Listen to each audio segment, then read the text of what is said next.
Losing in an online games can evoke both negative and positive reaction, depending on the player's mindset and approach to the experience.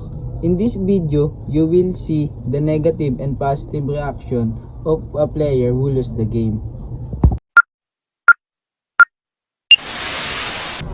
Hey pre, tara ML tayo! Tara pa. Sorry maglaro eh. Tara! Pre, tara open! Tara, open na.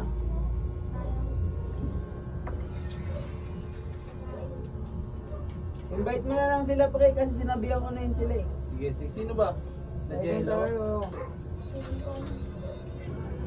Pre, ako na ko ha. Ako na ako pre. Ako na. Hindi ka marunong eh. Sige, ayusin mo ha. Oo, ayusin ko to. Laban tiwala.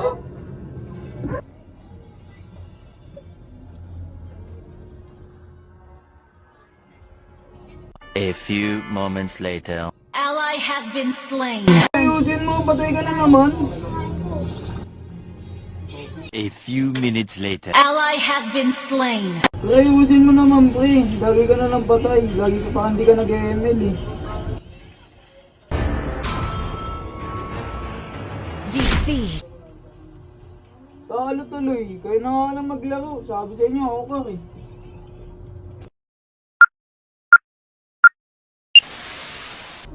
Hey pre, tara ML tayo. Tara pa. Sorry maglaro eh. Tara.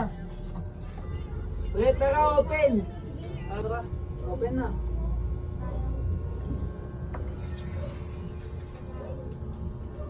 Invite mo na lang sila pre kasi sinabihan ko na yun sila eh. Sige, sino ba? Na Open Jello? tayo. Pre, ako ka ka. Ako na. Sige, galingan mo ha. Nauna na ako eh. Sige, galingan mo. Sige. Wala naman ako sa'yo. Few inches later. Ally has been slain. Sige pre, bawi na lang tayo late game. Farm ka muna, palakas ka. Okay lang yan. Few moments later. Okay lang yan pre, bawi tayo next game pre. May ano ba naman eh. Bawi lang tayo.